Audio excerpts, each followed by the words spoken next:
Hi, you're listening to We Make Media. In this episode, I speak with Viv Evans, author of The Emoji Code, the linguistics behind smiley faces and scaredy cats. He answers all my burning questions about emoji in the context of media literacy education and linguistics. Viv is an internationally renowned expert on language and digital communication, as well as communications technologist and consultant. He has published 14 books on language, meaning, mind, and digital communication. His writing has been featured in the New York Post, The Guardian, Newsweek, New Scientist, and Psychology Today, among others. I've asked him to talk with me today about his argument for why emoji is making us better communicators, as well as the role they play in social and emotional intelligence, and where emoji fits in to a long history of visual linguistics and literacy. Hi, Viv. How are you today? I'm very well, thank you. Thanks very much for having me on. I'm very excited. Emoji is a favorite subject of mine. So in my work in schools and community centers, I use emoji in a number of different ways. And sometimes we just use it as an evaluation tool to provide feedback. And sometimes we actually make them ourselves. And sometimes we make kind of other telecommunications artifacts such as GIFs and digital stickers and other. And again, I run into the same kind of negative attitudes and assumptions within media literacy education that you write about encountering in linguistics circles. Before we get into more specifics about what emoji can or cannot do for speakers, can you tell listeners a bit about your larger argument in the book about why these critics are really missing the mark in terms of understanding the value that emoji brings to communicators? Absolutely. So I think the central point is that most people assume that language is the mover and the shaker in terms of our everyday world of meaning. So if you're reading a novel or a cookery menu, for example, then you've got the written word, and clearly that's important in terms of conveying meaning. If you're listening to a public lecture, then you've got spoken language, which clearly is providing the majority of the meaning. But communication in everyday social encounters is interactional, and face-to-face interaction requires emotional resonance in order to establish empathy. Empathy is the ability to put yourself in somebody else's shoes. And in face-to-face communication, it turns out that language itself is not very good at conveying emotion. Up to, on some estimates, 70% of this kind of emotional resonance that really drives face-to-face spoken interaction on a daily basis comes from non-verbal communication, non-verbal cues. And by that, I mean two types. The first type is things like facial expression, eye gaze, gesture, and so on. When you move your arms, you point, you gesticulate, and so on. That type of expression, nonverbal communication, is known as technically kinesics. The second is prosody. That's the sort of the undulating tone of voice that we produce when we're speaking. Now, these two types of non-verbal communication, non-verbal cues, if you like, they actually add meaning and are central to imbuing our interactions with emotional resonance, which drives effective communication. Let me just give you a couple of examples of this. So imagine you're at a dinner party, perhaps, and your host offers you a glass of wine. And you say, yes, please, I'd like a glass of wine. And then what you do to signal how much wine you want is you make a gesture with your forefinger and your thumb to show that you want a particular amount, less or more. Now, that gesture is conveying meaning, direct meaning, that's not there in the words. If you're at a train station or an airport cafe and you want a croissant, you ask the server for the croissant, but then you notice one has burnt edges, so you point to the other one next to it without the burnt edges. Now, that pointing gesture is conveying meaning not there in the words. Now, in terms of pitch contour, prosody, let me give you an example of how we can actually change the literal meanings of the words with our pitch contour. So if I give just a sort of a hackneyed everyday example, if I were to say someone, I wanted to declare love, I might say, I love you. Now, I can do this in one of two ways. I can have the normal falling pitch contour, a statement or a declaration, I love you, perhaps down on bended knee. And what that's telling somebody is that you're declaring your undying love. But if you said to someone with a rising pitch contour, as if it's a question, I love you. That's an ironic counterblast, best not said to your nearest if you indeed wish to keep them as your dearest. So in that example, the pitch contour, whether it's a sort of a statement or question-like, changes the meaning of the words. Now, in the same way, by analogy, emoji plays the same kind of role in digital communication as gestures and pitch contours. So if you add a sad face or a tears of joy's face to a particular statement, that changes what you're signaling or how you're asking your interlocutor, the person you're addressing, to respond. So if I were to say to my wife, I sent her an SMS, for example, and she was at work or something, and I banged my head on the kitchen cupboard, and I say, honey, I tripped and banged my head on the cupboard. To signal to her how I want her to respond to that, I could either add the sad face, in which case I'm looking for a bit of sympathy and tender loving care, or if I send the tears of joy face at the end of that little text, then what I'm doing is saying, I'm such a buffoon, look what an idiot I am, look what I've done again. And then she responds with laughter or something. What we know is from research that around 70% of emoji usage conveys emotion in digital communication contexts. So it's playing this very important role that is sort of paralleling what we do in everyday interactions when we communicate with people and we use language. But in addition, we have this other rich meaning that comes from gesture, body language, eye gaze, and so on, tone of voice, that is otherwise missing when we use digital text, and that's what emoji does. Yeah, it was so interesting in your book. You cited this study by Match.com about those on dating apps, and they were more likely to I'm not sure if it was also to successfully get a date, but definitely it was they were more likely to have sex and to have sexual pleasure if they were emoji users. It's just fascinating. Is emoji is therefore as gestural as it is visual? I mean, you write about it, like how it can stand, in the way of a nodded head and some of the ways that you just described. But is it as much an extension of our physical expression then as a linguistic one? And, what do we find? How that might differ with now that we're disconnected from our bodies, now that we're communicating without our bodies these days. That's an excellent question. Just before I answer it, can I just go, if you don't mind, I'm just going to go back to the reference you made to Match.com and the yes, please. The singles. It's the Singles in America study. It was the first one that Match.com did. Match.com obviously is the huge North American dating site.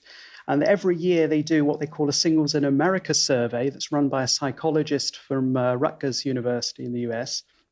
And 2015 was the first year they included questions in their questionnaire to their participants about emoji. And what they found was that there's a strong correlation between, first of all, getting a date, and then secondly, the chances of having a more intimate experience subsequent to the date, so having a sexual encounter, if someone used emoji. And the point is, it's not that, if only perhaps if you send out emojis, you go on more dates. That's not what it's about. It's not a question of causation. It's a question of correlation, in the sense that people who are using emojis are establishing better emotional resonance in the people they're interacting with, which is analogous to what we're doing when you have a nice tone of voice, or you smile, or and so on. You engage nicely in your interpersonal demeanor with somebody in a face-to-face interaction, as if you are actually on a physical date. Perhaps this is especially relevant in times of lockdown and so on during the pandemic. So what this demonstrates is that emojis fulfilling in digital situations and communication this very important and crucial role in establishing rapport with someone, which we achieve using other means than language in face-to-face spoken interaction. And that's quite powerful, I think. Well, in terms of this particular 2015 study run by Match.com, what they did was they balanced the survey participants so that it would match the demographics of the US. So, it was the data set included 5,600 singles, equally balanced across men and women to reflect the census data in different ethnic and socio-economic groups, and so on. And what they found was that 54% were regular emoji users, and they reported regular sex following dates. The 31% who didn't use emojis had less regular sex. So it was matched. You were asking about gestural versus visual. Shall I respond to that? I think you were asking, is emoji as much gestural as it is visual, and is emoji a physical expression as much as it is a linguistic expression? I think it's important for your listeners to point out there's a difference between gesture, emoji, and also linguistic expression or language. So first of all, just to sort of iron out the differences. Gesture is visible body action, and we often use gesture intentionally, and it has an iconic basis. Now, what I mean by iconic is that the meaning associated with the gesture often can resemble a thing that it's representing. So, for instance, if you're gesturing to someone across a crowded room and you want them to call you, and what you might do is put your hand up to your ear with your little finger against your mouth and your thumb up against your ear. And that is a gestured signal conveying call me. Of course, if you're a 10-year-old today, you don't do that. You don't even know what that gesture means. What you have to do is put your flat hand against your ear. So Generation Z don't recognize these kinds of gestures. Writing in the air to signal to the waiter to bring the bill, the check. No, these kids today don't get these kinds of gestures. So gestures are actually changing as a result of technology changing. Anyway, gestures are often iconic in the sense that they resemble the thing that they're depicting. And another example would be the thumbs up gesture, which comes, in fact, from ancient Rome, and it was used by Caesar to say whether the fallen gladiator should live or die. So thumb up or thumb down. And of course, we use it in the Western world, at least, as a positive symbol, not to be used probably in Western Africa because it's actually an insult. It's similar to showing somebody the finger. So a tip of a word of warning to listeners. Okay. Language is different from gesture in the sense that it's typically not iconic in the way that I've just described. So if you take a word like cat in English, the sound doesn't resemble the entity. So if you want to describe a cat in, for example, Hindi, then you have to say Billy. So there's no resemblance between the symbol, cat versus Billy, and the entity that you're trying to convey, in the way that there is a physical resemblance between the hand gesture you use to signal you want someone to call you. Now, emoji is not a language, so it's not symbolic in the way that language is, in two kinds of ways. The first way is that semantically, in terms of the meanings it conveys, it's limited up front.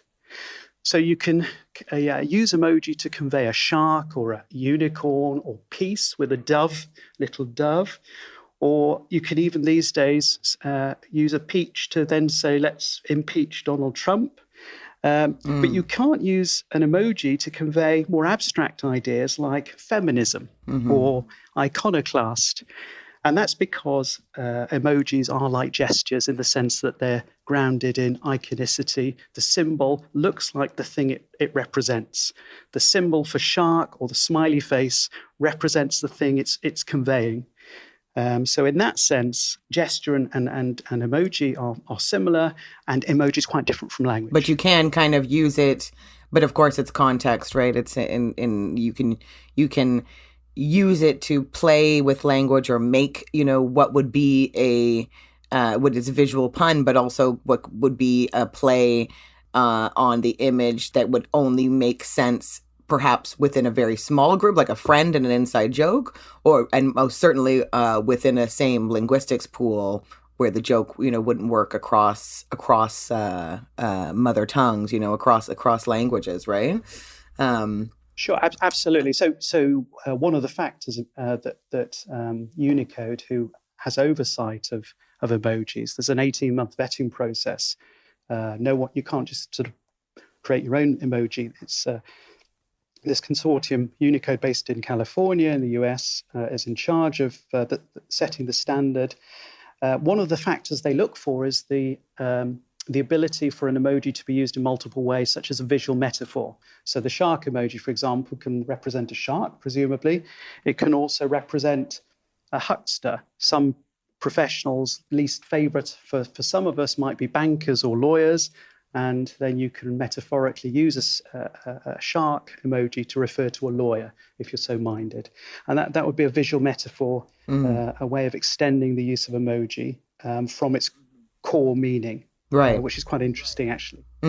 But you have to have that base linguistic, common linguistic for that to work. No, I found it. I did a kind of a quiz or a study or an activity with some young people in grade 9 and 2016. So there was 14-year-olds, and we looked at stickers and emojis, and some of them were singular, and some of them were in sentence, and some of them were repeated, and yeah, it was very interesting where they deviated or where they where you could see their little group friends. And some stuff was just pop culture that was way under my radar, where they were like, yeah, this means this. And almost like Cockney or something. It was like, it was like that little cat who wears that little monocle. It was a sticker on a skateboard. And it was like, I'm out of here. But then it was some expression that was referring to somebody who had left some Korean pop band. And like everybody got it. Yeah, it was just absolutely fascinating for me. Also, another fascination is watching my daughter, who loves to use emoji across language barrier and across age barrier. So her French family and her family in Peru, her Spanish-speaking family, she can't quite communicate with as much as she'd like, but she can send them or use these silly emojis, and she loves it. I know from studying linguistics that, of course, they look a lot at children's acquisition of native languages, and you've already mentioned that it is not a language. But is there anything there, like anecdotally, or is there anything there to observe about the way that children use it? That is like a primer for how, in the way that literacy works, like that's like a builder. Is it built upon, or does it completely shift at some point and it just has a different meaning when our relationship with language is much more developed? Now, this is a very interesting and a hot topic, actually. The first thing to say is that emoji is a system of communication that's based on the visual modality, and it's important and so successful precisely because in humans, the visual mode is dominant. So just to give you a couple of facts and figures, 2/3 of our brain activity relates to vision, incredibly. 40% of our brain nerve fibers are connected to the retina. And for a human adult, it takes just 100 milliseconds, or a fraction of a second, to recognize an object.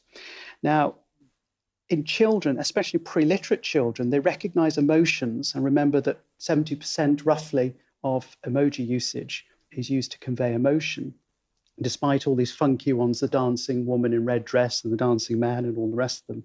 70% is focused on emotional expression. Children recognize emotions long before they can talk about them. So just to give you a couple more facts and figures for your listeners, babies from around 4 months can recognize emotions in images. You show a baby an image and it recognizes. Developmental psychologists can figure it out from, they have various techniques to figure out how the babies are doing this, or the babies are doing this. At 5 months, babies recognize emotions in prosody. So if you speak to them, they can tell the emotional valence, whether someone's happy or sad, from their pitch contours. From 18 months, children can use emotion displays in faces of others, of their adult caregivers, to infer preferences. But it's not until 2 years of age that children start to be able to use emotion words like happy, sad, and angry. So the point is that visual communication systems can enhance the ability not only of children, young children and pre-literate children, to better express themselves. There's also evidence that they can facilitate the acquisition of language if you use a visual communication system. Now, a good example of this in the UK, for instance, is so-called baby sign. Now, this is a rudimentary system where parents accompany children to creches and and kindergartens and so on. And they sing and sign at the same time. So they use a very sort of a simplistic system of signing. It's not a fully fledged sign language. It's quite rudimentary. And the data and the evidence we have suggests that this enhances the ability of children to acquire language more rapidly and more effectively.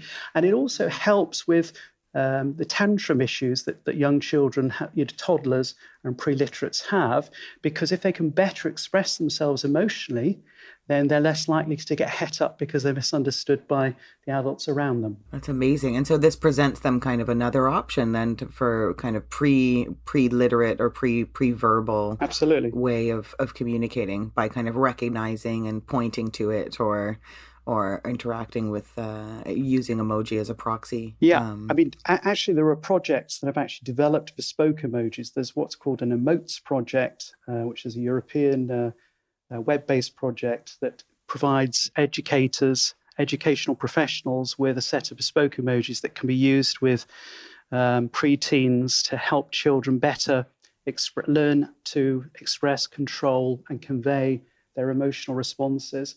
There's also an NGO, a Swedish NGO called BRIS, which works with vulnerable children from, unfortunately, abused backgrounds.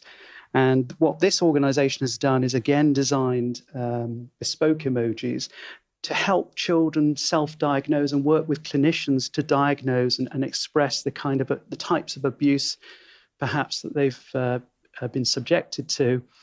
For children who are too young, perhaps, to fully understand what's been happening to them, but they can use these bespoke emojis to better express themselves. So there are a number of ways in which emoji now is being used in these sorts of ways for a range of very positive solutions to complex issues, I think. And who uses emoji the most? Like, is there someone from the studies, like that certain demographic or gender or geographical? Well, what we know is there are 3.2 billion people in the world who have regular internet access. The world has a population, of course, of 7.5 billion.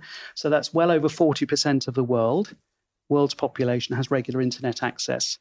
And in the tech developed world, 2 billion smartphones exist. There are 2 billion people with smartphones today. Today, over 92% of the 3.2 billion people who use the internet now send emojis. Now, this is a change from around 5 years ago. So the research that I was doing 5 years ago that I was commissioned to do by a London-based telecommunications company, what I found then, back in 2015, is that the over 40s, this was based on a UK data set, but it's probably comparable to North America and other parts of Western Europe, I would guess. Over 40s were being left behind in 2015. But 2015 was also the year when emoji really went mainstream. So, for example, at the end of 2015, Oxford University Press Dictionaries, which is some argue is the world's leading arbiter of English language usage, anointed, shock horror, that an emoji, the emoji, the smiling face with tears of joy, would represent the word of the year. This caused outrage and headlines across the world for some of the reasons you mentioned at the top of the show. So people were very insulted by this, especially some serious and elderly academics. But today, what we're seeing in 2020-21 is that the over 40s have really caught up. So I would say there are different ways. You alluded to this at an earlier point. You were talking about some of the younger kids that you work with are using emojis in ways that are under the radar for you. Emoji gets used in different ways by different subcultures and across different cultural groups. So, for example, the woman holding the hand up in the air as if she's holding a tray. In North American and Western European contexts, that's often used to denote someone being sassy. But in a Japanese context, this is someone who is working at a information desk. That was the original rationale for that particular symbol. And it still has that meaning in a Japanese context. Of course, the eggplant is a common favorite we can wheel out, the aubergine or the eggplant, to show how in certain subcultures, in sexting, for example, that has a particular connotation because of its It's shaped to a particular part of the male anatomy, and it has a particular meaning, which is different from the original meaning, which is actually just an eggplant. Some have labeled it the rudest fruit in town, although, of course, an eggplant's not strictly a fruit, I guess. That's so interesting. I mean, it's amazing how powerful those kinds of institutions are in terms of normalizing, no doubt that's one of the reasons why it's gone up. I mean, not only was it brought onto people's radar because of the conversation, but it becomes, less stigmatized in terms of representing that you're an illiterate hack who can't come up with a word, right? One of the ones that I find fascinating is the what is so commonly used now as thank you, the hands together, which is kind of like the way that communicators will take something and decide how it'll be used. If you put in please or you put in thank you, you'll see the same thing, right? You'll see that those, because it looks like a pleading hand. But now this has become, I found myself since the 10 months inside and having video chats and stuff with folks that I've found myself using it a lot more as just everything, as thank you, as hello, like physically, right? Like physically holding my hands together and kind of making this gesture, which of course is historically East Asian Japanese, and which is kind of connected to emoji. So I keep thinking about that. I mean, this is a good example of cultural leakage. So the original gesture, it was one of the original Japanese emojis. And of course, in Japan, putting your hands together is a symbol of thanks, but not necessarily one we're used to in Western culture, North American and European culture, I guess. But it's sort of taken on the mantle of this kind of notion which we've borrowed. And so emoji is actually a conduit for cultural exchange, which is quite interesting, I think. It's a great observation. And so from what you've observed from the pandemic, is there anything that's emoji has been used more than ever before, or is there any kind of like buzz in what are folks saying in the emoji research world about how the pandemic has affected people's relationship? I think, again, this is a really good question. What I'd say in response to that is my favorite is the coronavirus compound emoji. So this is when we use the crown emoji with the microbe emoji. And this actually started in the Spanish-speaking community. So, of course, in Spanish, corona is the Spanish word for crown. And this has been combined with the microbe emojis. You put a crown emoji and a microbe emoji together to stand for coronavirus. And this has now moved into the English-speaking world, so people now happily use it. There are so many instances of this now. And this actually takes a long-standing principle known as the rebus principle, which has been in evidence in human history for over 5,500 years. This is a principle that enabled the world's earliest writing systems to become established, including Egyptian hieroglyphs. And it's basically this idea. It's that if you want to create a new representation of something abstract, and coronavirus is pretty abstract, isn't it? It's not something you can see. It's an invisible enemy, so to speak. What you do is, if you want to describe something abstract, and remember I said that emoji is iconic, it's based on physical, concrete things, which is why it's similar in certain respects to gesture. What you do is you take a symbol for something concrete that sounds like the abstract thing you want to represent. So crown or corona in Spanish, the crown emoji, sounds like corona. So you combine it with a micro emoji, and hey presto, you have a new emoji for coronavirus. And that is an example of what linguists call the rebus principle, which is how writing systems first developed and extended from the concrete meanings to more abstract things. And this, of course, is sound symbolism at work.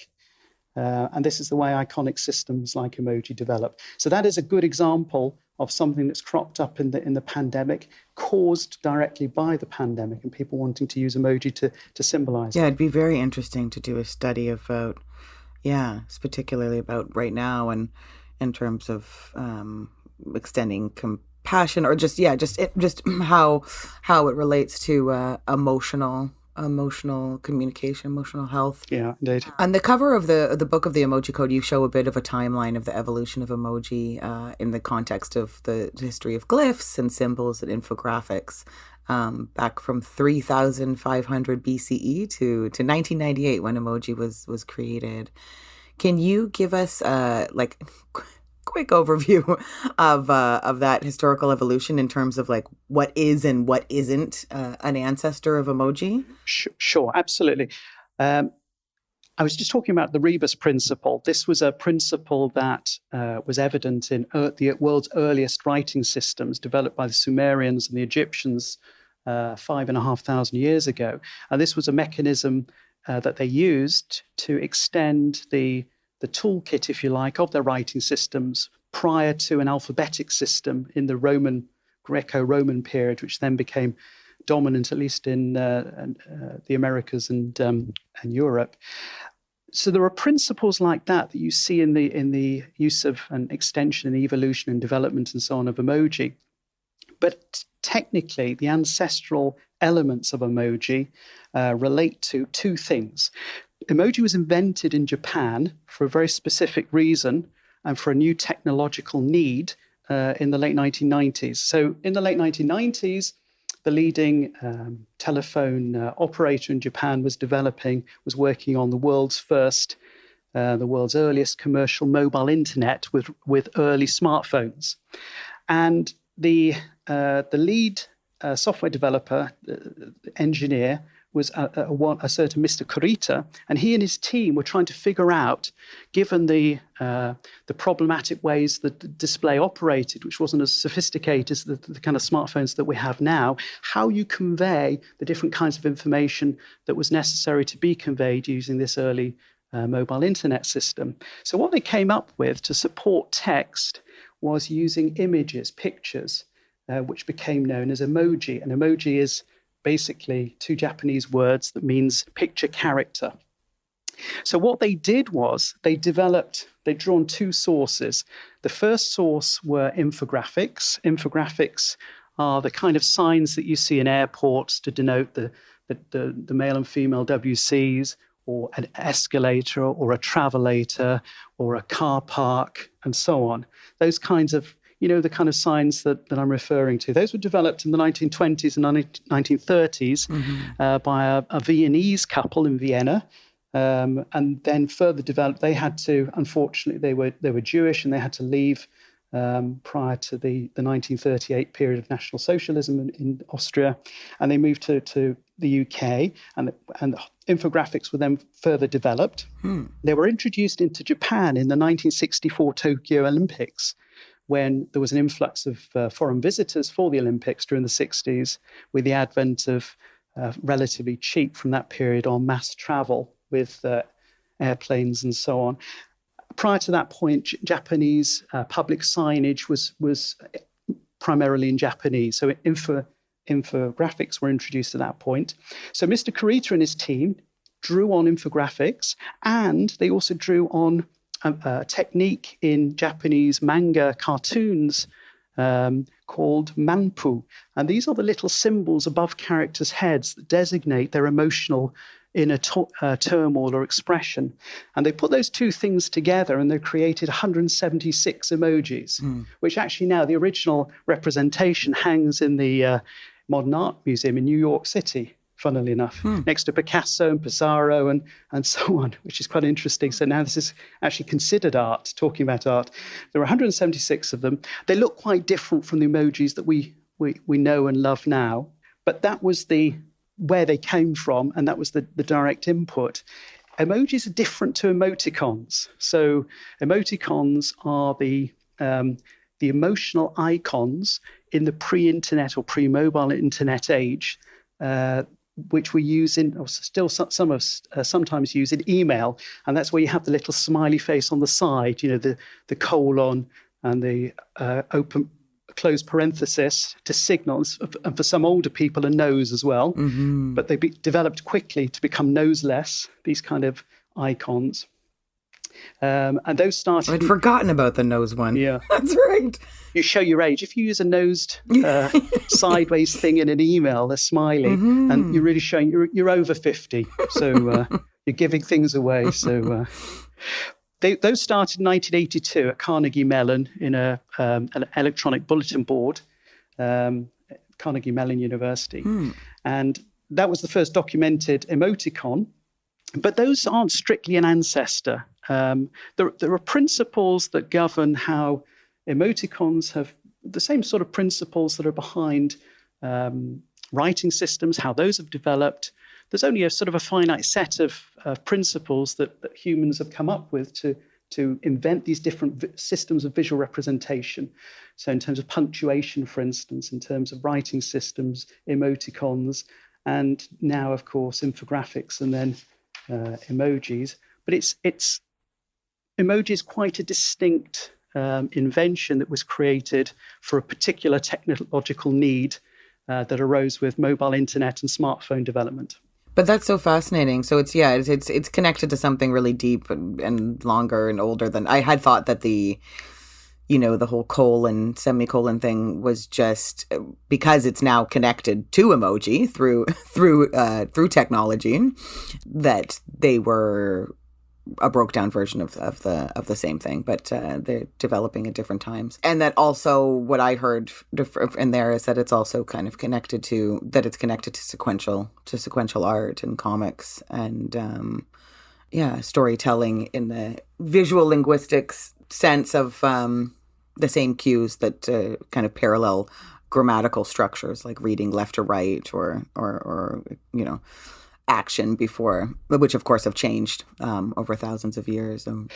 Yeah, absolutely. But the principles are still evident. I mean, if you look at the Bayeux Tapestry was a tapestry celebrating the invasion of England by William the Conqueror of England in 1066. And Bayeux, which is a place in France, there's this famous tapestry where where the story is being told with visual depiction of the famous Battle of Hastings when England was invaded, and this foreign invader came across, and Harold, who was the would-be English king, was killed with a single arrow in the eye. And there's been a lot of detailed study about the eye positioning, the facial gestures that have been captured really artfully in this tapestry.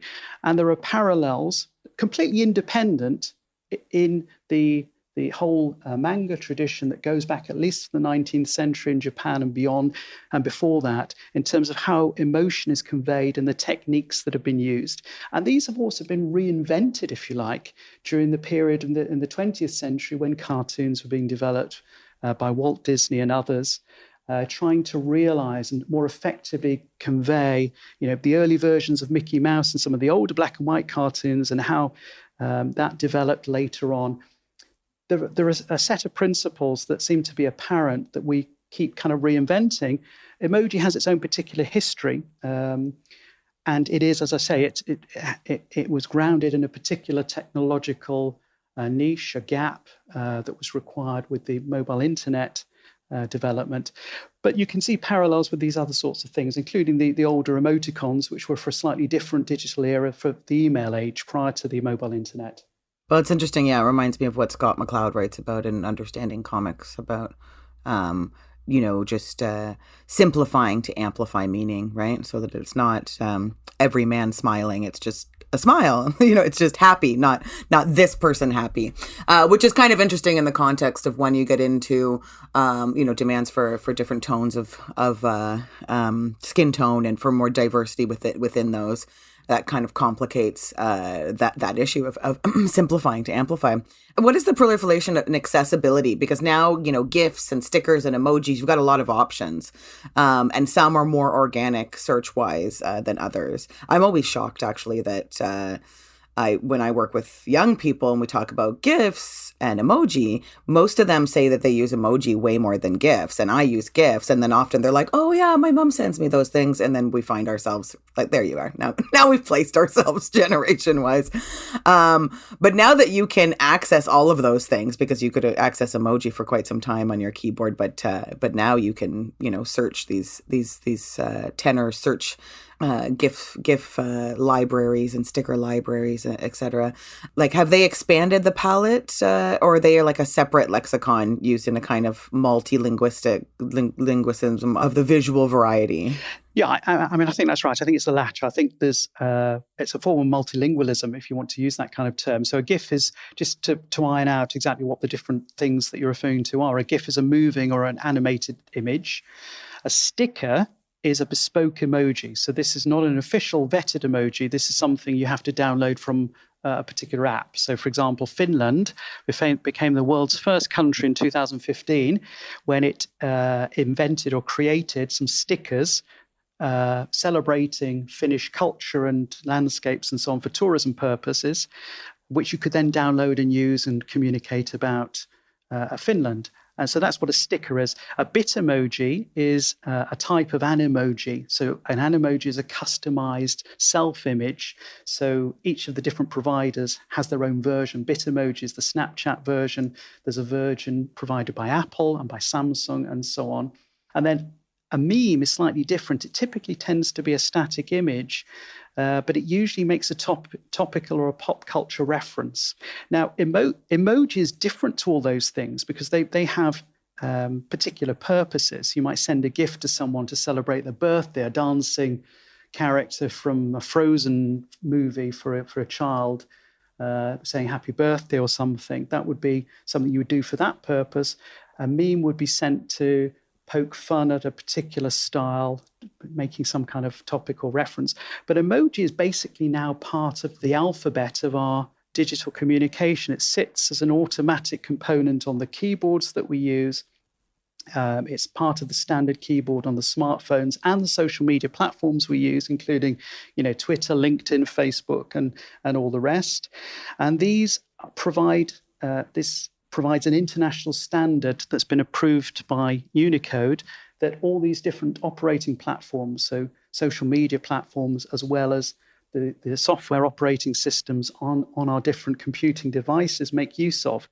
So in a way, emoji is kind of the common denominator. It's part of the alphabet that we use to communicate, that is now used in tandem with our alphabetic keyboard and our numeric keyboard. So in a way, it's sort of the basis for how we communicate, and the other things have particular novel and particular functions that then add to and complement what we do with our digital words and our digital emojis. In a sense, it's the most successful attempt at a universal language. And in the sense that, of course, it's got the nuance and context that we were talking about. It's got the ability to kind of be contextualized and therefore provide a specific nuance that outsiders might not understand. But in general, it is used by the world round. Anybody who's using technology, and it is pretty much the same across the board. I'm not sure what the actual quantitative amount of same across the board is, but I use it with people on 3 different continents, and so far we seem to use it pretty much the same, except for some funny, nuances about the language. Yeah, it's in terms of quantity and how many people use it, it's the most successful system of communication the world has ever seen. It beats English hands down, which is the so-called global language. And as you say, you can communicate pretty much. A smile is a smile, no matter which part of the world you're in, and is instantly recognizable. So these core emotions that we have that are universal to all human beings, we can happily convey using emoji. And as I mentioned a couple of times already, up to around 70% of our daily global emoji usage relates to emotional resonance and feelings and so on. So it's a pretty powerful form of communication. And given that we all make use of visual smarts, or at least most of us do, unless the unfortunate people who are blind or partially sighted, then it really is an efficient way of communicating all around the world. Well, I definitely want to get into some of the parts of exactly what you just talked about in terms of the emotional intelligence that it might help us develop or reflect about an individual. I'm not sure exactly which, but also in how they used in social media, right? So the hallmark, you write in the book, the hallmark of human smarts is an understanding that others have thoughts, feelings, and wishes like ourselves. Moreover, that we can engage with an attempt to influence the thoughts, feelings, and wishes of others in order to cooperatively achieve shared goals. I think Mark Zuckerberg might have skipped the part about cooperatively achieving shared goals. But Facebook expanded its reactions. I'm not exactly sure what year.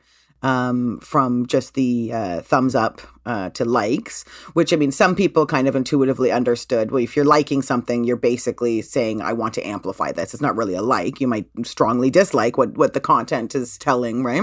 But then they changed it to include the angry, sad, all of these things. And it had a huge impact on their business models. I mean, it was not arbitrary or just like, let's give you a couple of other options, right? It was for extracting more information and data about social and emotional context of content consumption and content creation, right? And it's happened, it turns out that it's, it's kind of amplified extreme emotions. And monetized, almost like weaponized emoji. Does this function any differently than, say, weaponizing other words or rhetoric? Or, what do these emojis kind of tell about us? Like, what kind of data can be extracted from this use of emoji? Where are the dangers? The place to start is to actually look at the operating model of the business model of an organization like Facebook. And basically, in essence, what Facebook does is it aggregates attention. And it does this, for example, with the news feed that users have access to follow what's going on with their friends and so on. And Facebook is predicated on an algorithm that predicts what people want to view based on past behavior, their preferences, the data, and crucially, their reaction emojis. This is one type of data that's harvested to show, what the particular, it provides information on a user's valence with respect to something, whether it's positive or negative. And that is important and powerful and extremely valuable information for purposes of aggregating attention, because ultimately the reason Facebook aggregates our attention is to then sell that attention, if you like, to advertisers.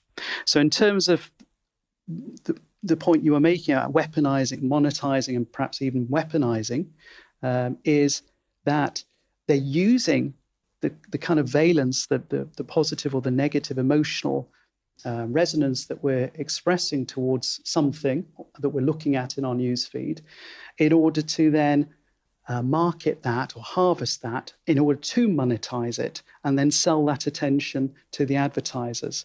So it's a powerful new tool in the Facebook arsenal, if you like, to make something on the face of it appealing and provide a better service ostensibly for the users, the subscribers to Facebook. But ultimately, it's also subserving an enhanced means then of further marketing and generating additional revenue through advertising and so on. So it's a pretty smart move all around. That's for sure. Mm-hmm. It's a win-win for Facebook. I remember at the beginning too, there were some people who were saying, just do the likes, don't do the, don't do anything else, just do the, I'm not sure it would change anything at that point, or, if it's possible to kind of game it, with just kind of giving it this very neutral emotion, or just kind of giving it the old use, right? And saying, no, it's just going to be when I want to amplify something.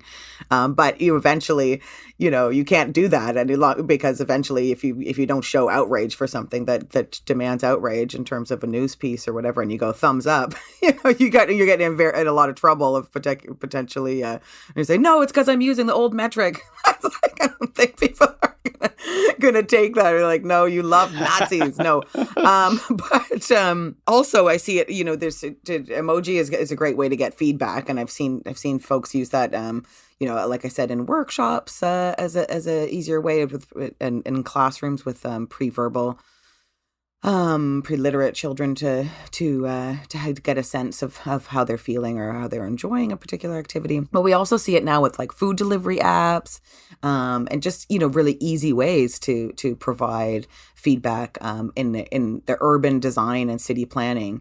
So for an example, I've seen multiple times in washrooms where you can give a sad face. Smiley face, yeah, or a sad face, exactly. Yeah. Which is interesting because, of course, you could have a staff schedule where you're sending someone there every 3 hours to clean up the thing and nothing might have happened. Whereas this way you get a little bit more relevant feedback of, okay, somebody's angry in the washroom. Like we need to go replenish stuff. Do you see, the washroom, the washroom infograph that you just spoke about earlier is, I'm sure to most people, I can't even imagine a world before that, like how people knew where the washroom was or if it wasn't just a closet. But do you see this is something we'll see a lot more of in the coming years? Like as, city design, kind of a more interactive with citizens, or like a potential for kind of a system citizen dialogue via emoji?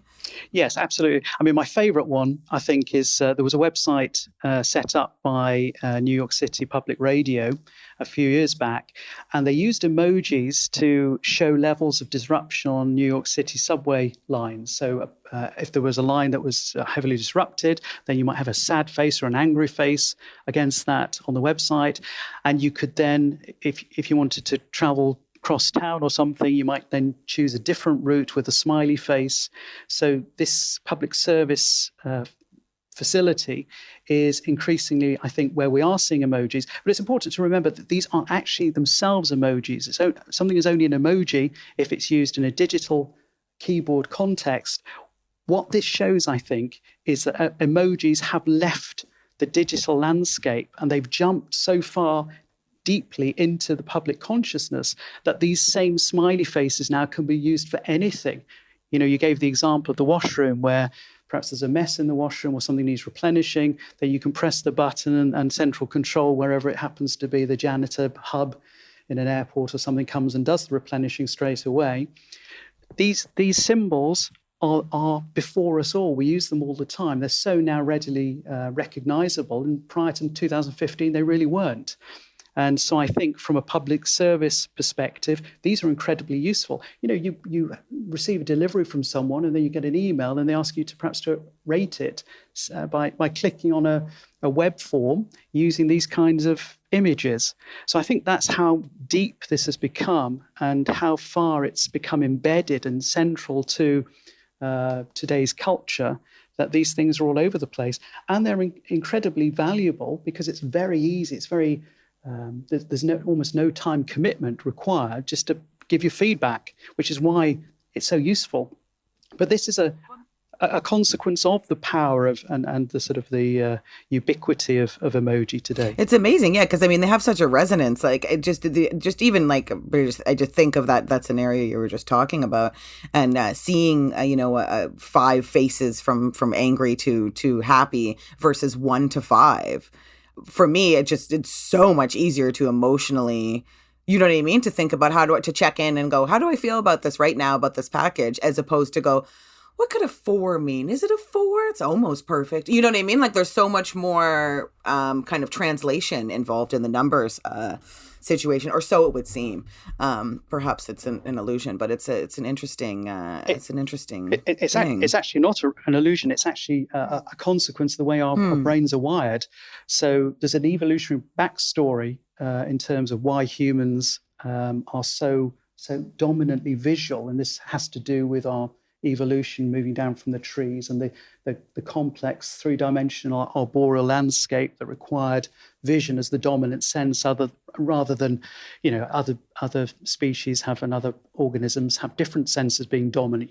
Think of bats, for example, in echolocation, and smell being very powerful for dogs and so on. With humans, it's really visual experience. We process visual data extremely rapidly, and so if you're trying to communicate visually, this can often be more effective and quicker because of the connections, the way our brains are configured, than language, which has to then be translated actually into the perceptual stuff so we can figure out what the words then mean. And that's exactly what you're talking about, and why you have this kind of the sense, and we all do, I think, that visual stuff, responding in a visual way, is somehow more direct and more resonant for us as human beings.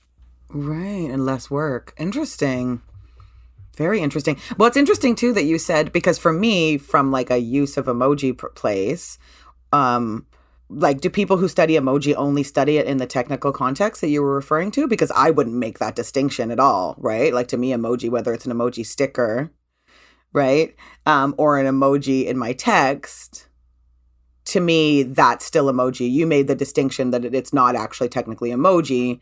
But I guess I'm just curious about that. Well, Yeah. What is technically emoji is something that is Just the Unicode. which is approved by Unicode, which was set up in 1988 to establish a text standard for computational systems. Right. So, so that if you're using a computer in Japan versus in Canada or wherever it happens to be, the two different hardware systems and the software, the operating systems can actually communicate. So when you type something, it looks more or less the same at the other end. So you need this universal standard. And emoji is now part of the package that Unicode looks after. And social media platforms like Twitter, for example, or LinkedIn, or whatever it happens to be, then they have their own proprietary types of emojis in their own that work visually within their own ecosystem. So that's why across different operating systems, sometimes the emojis look slightly different.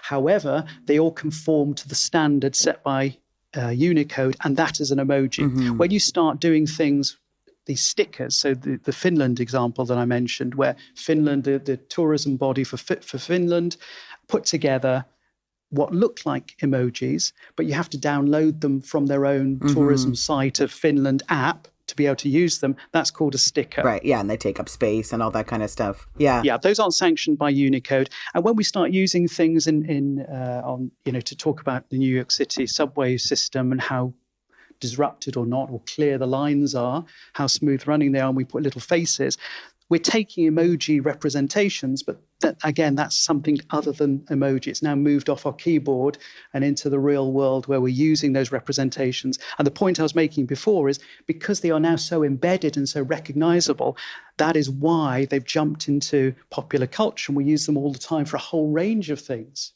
I was contacted by a PR company that wanted me to work on a project where a tour operator wanted people to be able to book things online, primarily using emoji to make the process simpler. And they were looking at ways of doing this. I worked on another project for a major bank that wanted emojis, bespoke emojis they were designing, so the customers could electronically communicate with their advisors digitally. This was in a UK context where people are a bit more reticent about talking about money, and often don't ask for money to be paid back if it's a small amount because they're too embarrassed to raise money issues verbally using language. But they find it easier somehow to do it if they're communicating via emoji, which is interesting, isn't it?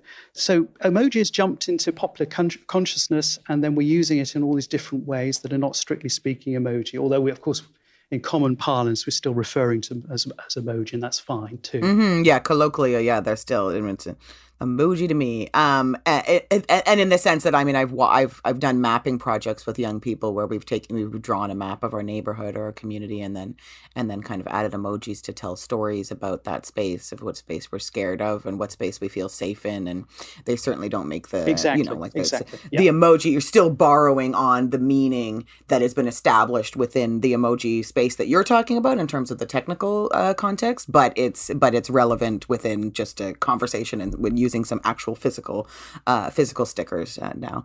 Yeah, I guess I just wanted to just understand a little bit more of this relationship with emotional or social intelligence, which of course is so incredibly important as our media becomes so much more social, and that our relationship with technology, of course, as so many of our social relationships are currently mediated by technology more so than 10 months ago, 12 months ago. But also, yeah, this kind of like, what is this dance back and forth, this correlation, causation, or, is it Is it helping us to become more emotionally and socially intelligent, or is it the sign of someone who already perhaps has those developed social interactive characteristics or skills, rather? I think it's actually both. So emoji is filling a gap that is not there or wasn't there in digital contexts. We primarily use emoji, of course, in abbreviated short form text-based communication that's digitally based. Prior to the emergence of emoji, it was often the case, I think, that people would have what I refer to as the angry jerk syndrome. So you and your listeners will know this, Karen, honestly. So you know what I'm talking about as soon as I describe it. So imagine you get an email from someone and it's as if they're shouting at you. It's as if, not even, they haven't put full caps, but you look, it reads as if they're shouting. And you have no way, when someone presses the send button to an email and you receive it in your inbox, you have no way of knowing whether they're venting in a midnight rage or whether they're chilling out on the side of a tropical beach somewhere, sipping a martini and in a blissed out state. You have no way of knowing. And the problem with digital text on its own is that it strips out the empathy, it strips out the emotion, because words are not very good at conveying emotion on their own.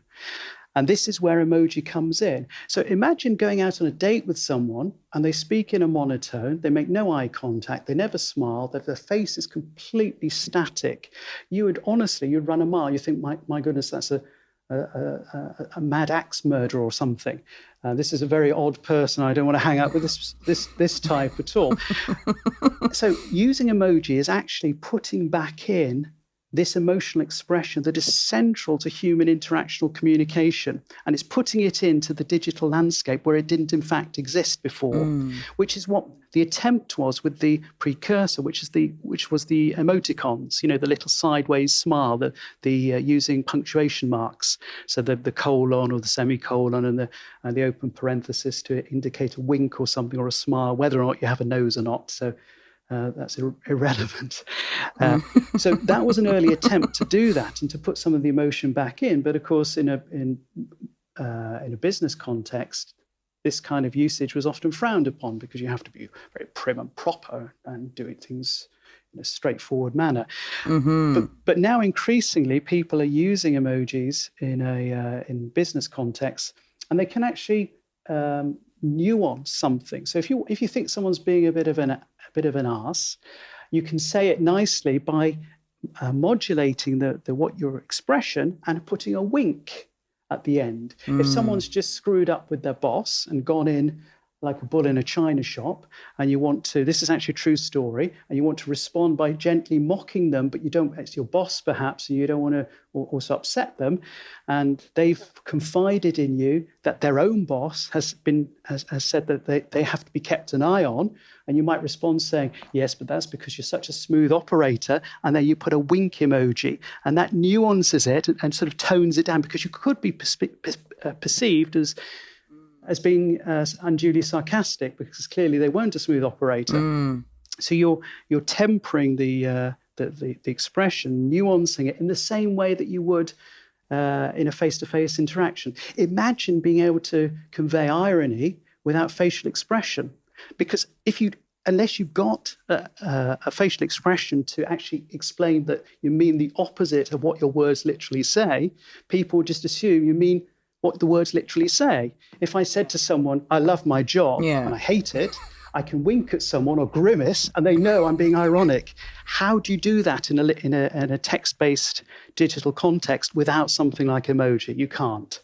And that's why emoji is so important in this sort of way. Now, do we bring it into the... It's a tool that is helpful in a place that removes tone, in these techno spaces that remove tone.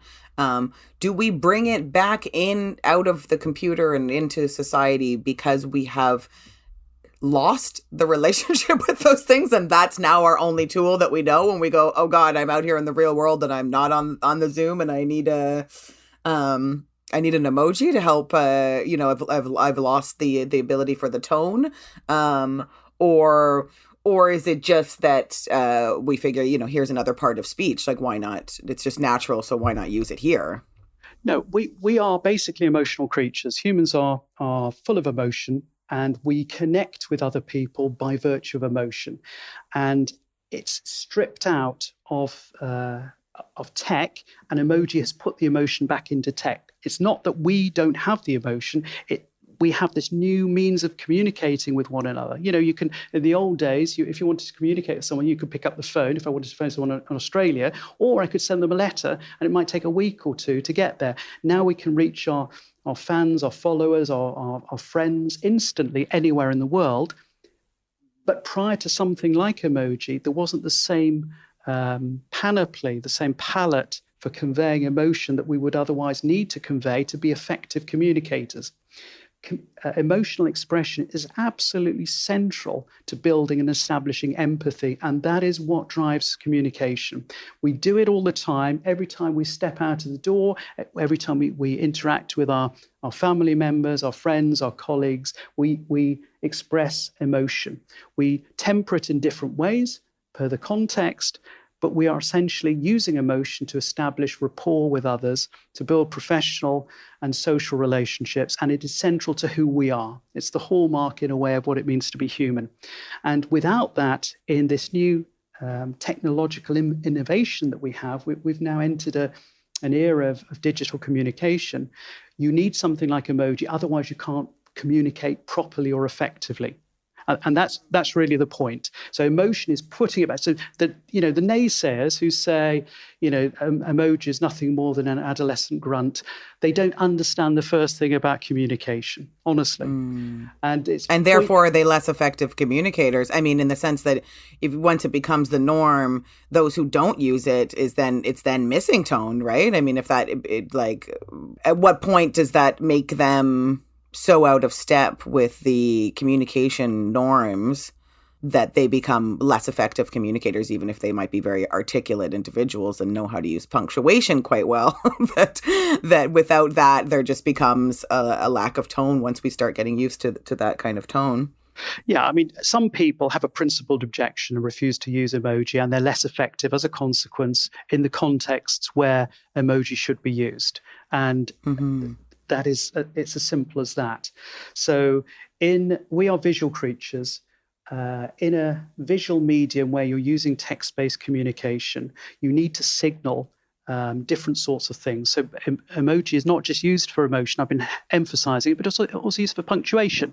Just like, when we're speaking now, we're talking to each other. I know when a sentence is finished, and I know when it's my turn to talk, and when you're giving me the floor, not because there's white space and a period or a full stop or whatever, or a comma, but because of the pitch contours. We're communicating orally, and I can hear the deceleration, the acceleration, and there are particular principles that I recognize. Whether or not you know what the principles are, we all recognize them by virtue of being native speakers of whichever language or languages it happens to be that we're native speakers of. So we are punctuating our spoken language in the same way emoji punctuates our digital communication in short, abbreviated form. We're not talking about writing novels or writing plays where emoji might not be as appropriate. We're talking about abbreviated text-based communication. Although on that note, it is interesting to point out that there is now an emojified OMG, oh my God, Shakespeare range published by Penguin Random House for young people, which again caused outrage when they were published. There's 4 in the series. They're fantastic. Seriously, Hamlet, YOLO, Juliet, Macbeth, right. Killing It, and A Midsummer Night's Dream, #NoFilter. Those are the 4.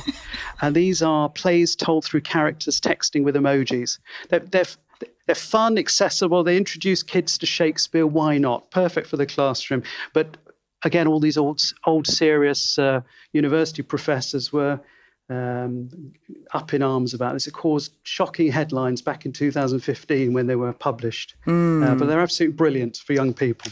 Well, yeah, that is such a great tool because we learn so much in the, the in the actual translation of, then you learn so much about where are you getting the meaning from and where does the, pulling the representation from, et cetera. My last question is just, are we moving into a more visual communication world because of our relationship with technology? Like, are we, and just with the streams and with the, so much information, we get so much information that has to be put into bite-sized bits and visuals and puns and easily digestible stuff. Is it not a very important part of literacy that we understand how to read visuals and certainly visuals that also represent emotions and convey human emotional experiences? The issue of literacy and technology and texting and so on is quite an interesting one. There was a huge debate at the turn of the 21st century when texting techniques came in. So people were using these abbreviated forms in SMS messaging services. And literary experts got up in arms about all this and said, look, this is dumbing kids down. They won't be able to learn to read and write. And then studies then demonstrated that, in fact, texting in this way, these abbreviated words, actually enhance literacy because you've actually got to know what the words mean to be able to abbreviate them in texted form. And I think it's the same point can be made, or a similar point can be made here. We are essentially visual creatures. That is our dominant sense. There is an evolutionary backstory, which I mentioned earlier, for it, the reasons for it, in terms of how we've developed. And the technology that we've created makes use of our visual smarts. Facebook is an exemplar of this. I mean, it's a parade, a paradigm example. So Facebook, if it were a country, it would be the most populous in the world. It has 1.9 billion active monthly users. So China pales into comparison with a mere 1.4 billion. And on Facebook, 300 million plus images are uploaded every day. And this really speaks to the not so much that there's a new era of being visual, but technology has been invented, this kind of digital communicative system that we now is all around us, which we live in effect turning the world into a global village. But it's been designed to take advantage of the fact that we are fundamentally visual.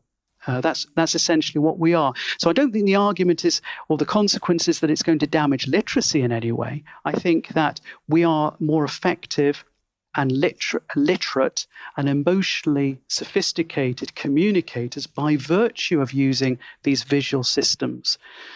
I mean, one thing that it might do is change how we perceive things in terms of attention spans. That's possible. When you look at an old a classic movie from when you're a kid and you go back, I think, wow, that was slow. I mean, nothing happens for the first.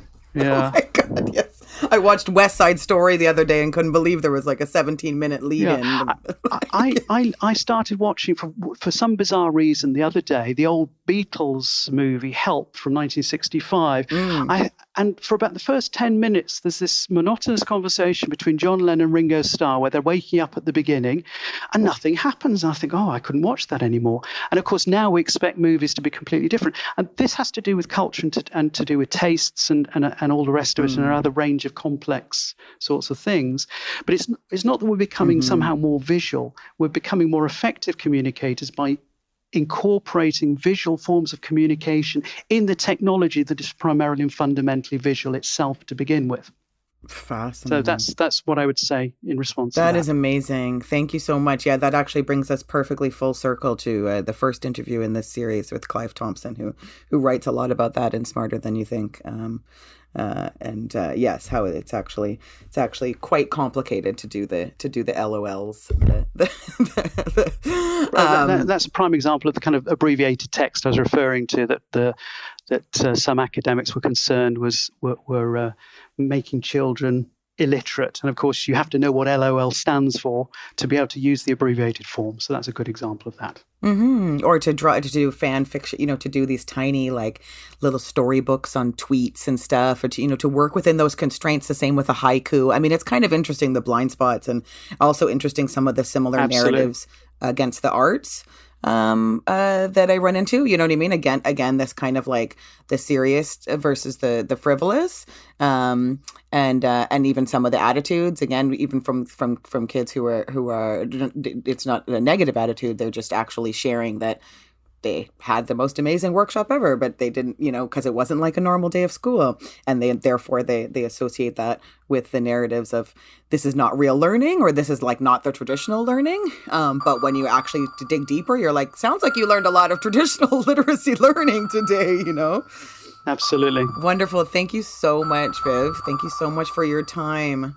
Absolute pleasure. Thank you very much for having me on the show. And thanks to all of those who listened to this and other episodes in this series on new and digital literacies. For more on these related topics, check out our podcast extras from this series. In the meantime, stay creative and do be artists.